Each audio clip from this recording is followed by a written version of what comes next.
क्या आप 8वीं पास से तेज हैं? यानी क्या आपने कम से कम 8वीं तक की पढ़ाई की है, 8वीं पास किया है आपने? अगर हां तो आपके लिए लेकर आया हूं एक बड़ी खुशखबरी। आप पटवारियों की छुट्टी कर उनकी जगह ले सकते हैं। फसल गिरदावरी के काम में सामने आ रही गड़बड़ियों और बेवजह देरी से सरकार बेहद नाखुश है और इसी वजह से सरकार अब पटवारियों को गिरदावरी के काम से छुट्टी दे सकती है। अब सवाल उठता है कि जब पटवारी फसल गिरदावरी नहीं करेंगे तो कौन करेगा?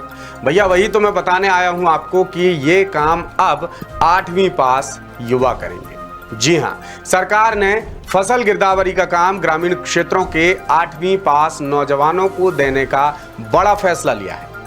फसलों का सर्वे कर ये युवा अच्छी खासी नौकरी पा सकते हैं, अच्छी खासी कमाई कर सकते हैं। कम से कम 10,000 और ज्यादा से ज्यादा 30,000 रुपए तक इस काम में आप कमा सकते हैं।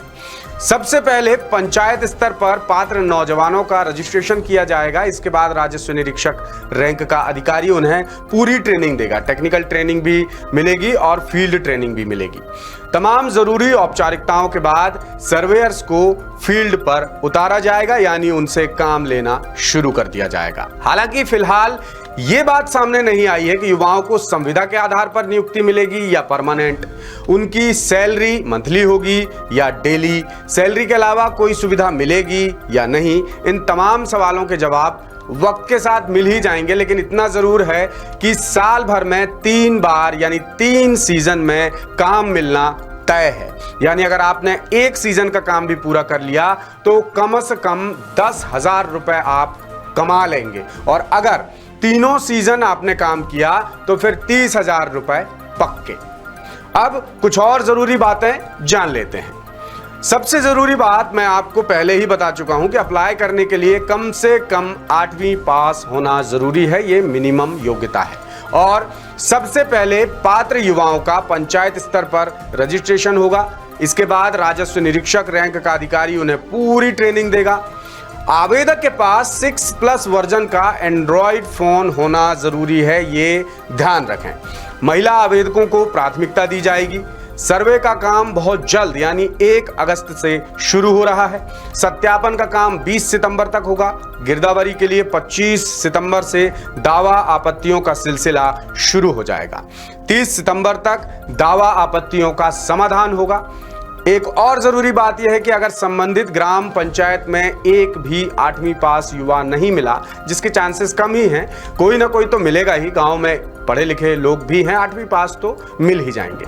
तो अगर ऐसा होता है कि गांव में एक भी योग्य उम्मीदवार नहीं मिला तो आसपास की ग्राम पंचायतों को मौका दिया जाएगा। और इससे भी ज्यादा जानकारी चाहिए तो आप अपनी ग्राम पंचायत, जनपद पंचायत, जिला पंचायत या कलेक्ट्रेट में जाकर आप बेझिझक संपर्क कर सकते हैं।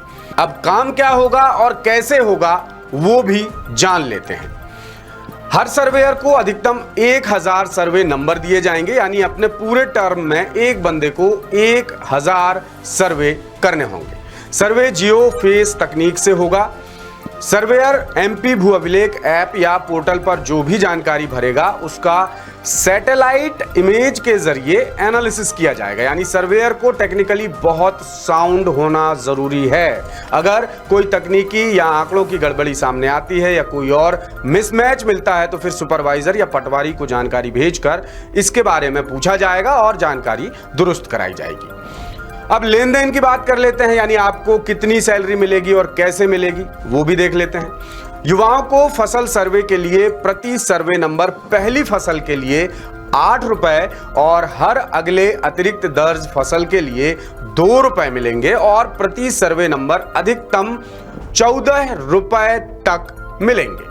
अब जैसा मैंने आपको पहले ही बताया कि साल भर में 3 बार काम मिलना तय है। यानी अगर आपने एक सीजन का काम भी पूरा कर लिया तो कम से कम 10,000 और तीनों सीजन के काम आपने पूरे किए तो 30,000 ज्यादा से ज्यादा आप कमा सकते हैं। अब एक बात का यहां पर आपको खास ध्यान रखना है कि आपको काम पूरी जिम्मेदारी से करना होगा। अगर सर्वेयर की ओर से गिरदावरी में जानबूझकर गड़बड़ी की जाती है, इंटेंशनली मिस्टेक्स की जाती हैं, तो उसे तत्काल काम से हटा दिया जाएगा और उसकी जगह किसी दूसरे बंदे को काम दे दिया जाएगा। कुल मिलाकर 8वीं पास के हिसाब से सैलरी में कोई दिक्कत नहीं है, काम भी बेहद मजे का है, बहुत महत्वपूर्ण है। सबसे बड़ा फायदा यह भी है कि 8वीं पास युवाओं को जो काम मिलेगा वो सीधे पटवारियों के लेवल का काम होगा, यानी जो काम पटवारी करते हैं अब वही काम ये 8वीं पास युवा करेंगे। यानी ये काम बेहद संजीदा है, जिम्मेदारी वाला है और बेहद महत्वपूर्ण भी है, लिहाजा युवाओं को शिद्दत से मेहनत करनी होगी, ये बात तय है। अब आपको बताते हैं गिरदावरी क्या होती है। गिरदावरी बेसिकली एक प्रोसेस है जिसमें एक किसान ने अपने कितने एरिया में और कौन से किला नंबर में क्या फसल उगाई है उसका रिकॉर्ड जो है रेवेन्यू ऑफिशियल वो मेंटेन करते हैं, और इरिगेशन डिपार्टमेंट अपनी अलग से गिरदावरी करता है। तो उससे जो है सरकार तक डेटा पहुंचता है, वो सुनिश्चित करते हैं कि भाई किस किसान ने कितने एरिया में कौन सी फसल उगाई है। और गिरदावरी के जो रिकॉर्ड मेंटेन करने के बहुत सारे कारण हैं, इससे सरकार को ये पता चलता है कि भाई किस इंसान ने क्या उगाया है, उसके बाद सरकार के पास डेटा भी जाता है। और कई बार क्या होता है, हम कोर्ट के मुकदमे में जो किसान है वो अपना कब्जा गिरदावरी के माध्यम से साबित कर सकता है कि भाई मैंने इतनी टर्म तक इतनी जो है फसल इतने एरिया में उगाई थी, उसका रिकॉर्ड जो है वो रेवेन्यू ऑफिसर से ले सकता है, इरिगेशन डिपार्टमेंट से वो ले सकता है। गिरदावरी का काम कितना महत्वपूर्ण है ये आप समझते ही होंगे, और जो नहीं समझते वो इस वीडियो के माध्यम से समझ गए होंगे कि कितना अहम है गिरदावरी का काम, कैसे कागजी कार्रवाई होती है, कैसे डिजिटल फॉर्म में वो काम किया जाता है। तो कुल मिलाकर जन सरोकारों से जुड़ा मामला है गिरदावरी का काम, तो ये बेहद महत्वपूर्ण है। और ये काम अब पूरी तरह डिजिटल हो गया है, सैटेलाइट बेस्ड हो गया है, इसलिए गंभीरता और एक्यूरेसी बहुत जरूरी है इस काम में। तो मध्य प्रदेश में बेरोजगारी की खबरों, रोजगार के लिए आंदोलन, हंगामों, आरोप प्रत्यारोपों और प्रदर्शनों के बीच ये कुछ अच्छी खबर है युवाओं के लिए। और अब जाते जाते आपको मैं एक और अपडेट दे देता हूं। एक खबर यह भी है कि हाल ही में मध्य प्रदेश राज्य ओपन स्कूल शिक्षा बोर्ड ने रुक जाना नहीं और बाकी परीक्षाओं के नतीजे घोषित कर दिए हैं। कक्षा 10वीं की परीक्षा में शामिल 1,42,771 परीक्षार्थियों में से 65,300 पास हुए हैं और पासिंग परसेंट रहा 45.83। इसी तरह 12वीं की परीक्षा में शामिल 1,03,878 परीक्षार्थियों में से 44,484 पास हुए हैं और 12वीं का जो पासिंग परसेंट रहा वो 42.82 रहा।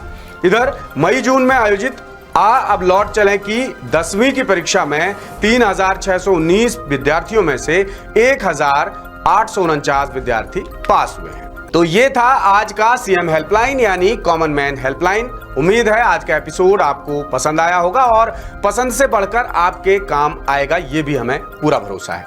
बाकी आपके गांव, कस्बे या शहर में कोई दिक्कत, परेशानी, समस्या है तो आप सीधे हमें बता सकते हैं। कैसे बता सकते हैं उसका तरीका बेहद सिंपल है, मैं बताता हूं आपको क्या करना है। आप हमारा ये एपिसोड जिस भी प्लेटफॉर्म में देख रहे हैं, YouTube, Facebook, Twitter या हमारी वेबसाइट www.dassutra.com पर उस प्लेटफॉर्म के कमेंट बॉक्स में जाकर आप अपनी समस्या लिख भेजिए। अपना नाम, कस्बा या शहर ये भी लिखें और हाँ, ध्यान से हमारा व्हाट्सएप चैनल जरूर ज्वाइन कीजिए ताकि हर जरूरी अपडेट आपको झटपट मिल जाए।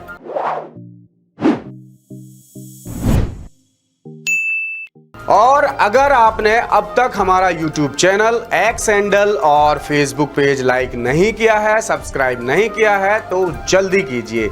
अब मुझे दीजिए इजाजत, मैं आपसे अगले शनिवार को फिर करूंगा किसी और मुद्दे को लेकर मुलाकात। तब तक के लिए नमस्कार, शुभ रात्रि।